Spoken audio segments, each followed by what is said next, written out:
We've all done it, right? A couple of taps on your phone and boom, dinner's at the door. But behind that super easy, convenient moment, there's a real person in their car driving a route that, well, it isn't always safe. So today, we're going to deconstruct 3 true, absolutely harrowing stories from food delivery drivers. These stories show what can happen when a totally normal job takes a terrifying, terrifying turn. Just let that sink in for a minute. That single sentence, that's from a 19-year-old Domino's driver, and it tells you everything you need to know about the stakes we're talking about here.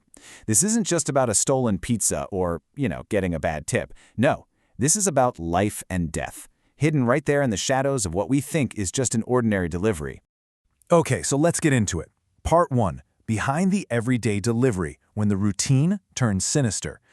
For most drivers, the job is, well, it's pretty simple.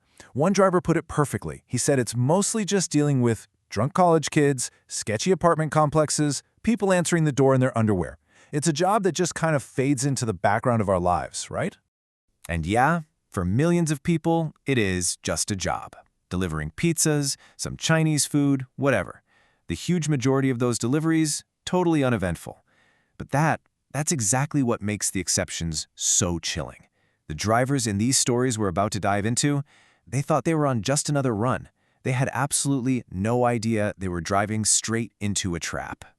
So let's look at the first whispers of wrongness. You'd think the danger starts at the doorstep, right? But in all 3 of these cases, the first red flags, these tiny little alarms, they started going off before the drivers even put the key in the ignition. The clues were hidden right there in the order details. Okay, let's really break this down. First up, the Domino's driver. He gets an order for 2 pizzas, late at night, but the instructions are weirdly specific. A remote address, and they say knock 3 times. It sounds almost ritualistic, Then you have the Chinese food driver. A big order, enough for 3 or 4 people, but it's a phone order, cash only, and it's going to a house that he later finds out is known to be vacant. Cash only means no digital trail. Super sketchy. And finally, the third pizza driver. For him, it was a whole cocktail of weirdness. Big order, paid by card, but no pre-tip. It's late at night in a neighborhood he doesn't know. Separately, these things might mean nothing, but together, they just create this pit in your stomach, that feeling of unease. All right, so section 3, warning signs at the door. So these drivers, they have that gut feeling, right? But they push through it, they go to the addresses, and this is where those little whispers of wrongness turn into a full-on shout. The places themselves, the actual environments, were screaming that something was dangerously, horribly out of place. And when you look at their stories together, a really clear pattern starts to show up. 2 of the 3 houses, pitch black, except for that creepy flicker of a TV light. No cars in the driveway, the whole property just looks abandoned, unkempt. Then there's the smell.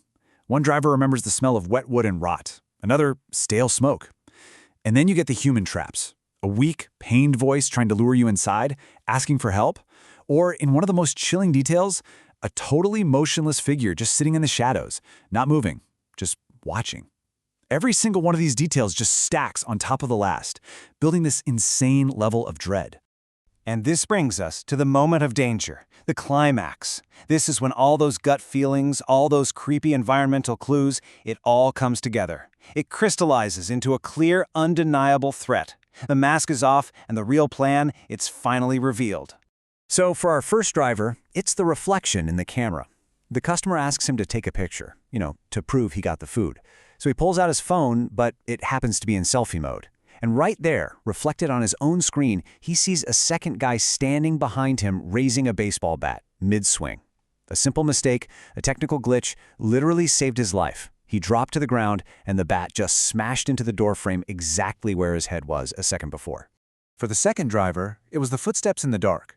A woman is trying to lure him into this dark, empty house, saying she has a hurt knee.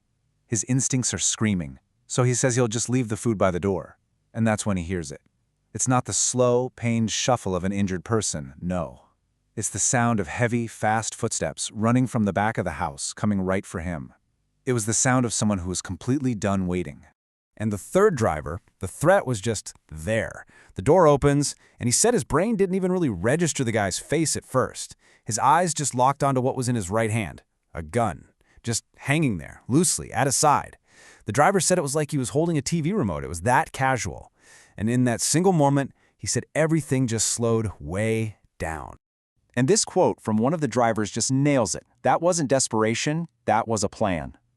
This is so crucial. These weren't random spur-of-the-moment crimes. Think about it. They used a vacant house, they ordered with cash so there was no record.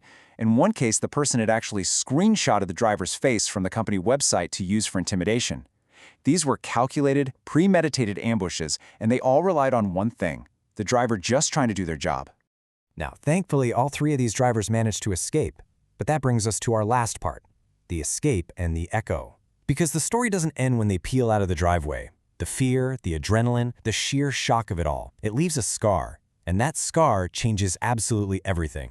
So you see the clinical definition on screen: psychological trauma, an emotional response, long-term reactions, flashbacks, but the way the drivers describe it, it's so much more visceral. It's constantly checking your mirrors when you drive. It's not being able to walk into a dark room anymore. It's the way a stranger looking at you for just a second too long can make your heart pound out of your chest. The actual danger is long gone, but that feeling of being in danger, that sticks around. 5. This one number really illustrates the ripple effect of this stuff. After that first Domino's driver quit, and who could blame him, the store went through five different drivers to cover that same remote route, and not a single one of them lasted more than a month. Something about that area, that route, was just wrong. And you better believe other drivers could feel it too. This might be the most powerful description of the aftermath I've ever come across. The driver who had the gun pulled on him, he said that's what it feels like inside his chest now. Quote, a leftover wire that got tripped once and never fully reset. Just imagine that. A live wire, always humming, that got tripped by that one event and just never turned off again. He's not that same 22-year-old kid anymore, the one who thought the job was simple. That version of him is gone. And that's where we'll leave it. The next time you order food, it's worth remembering that there's a real person out there driving through the night to bring it to your door. And while we get the amazing convenience of a hot meal with just a tap, they're the ones bearing all the risk. It really makes you stop and think, what's the real unseen cost of that convenience?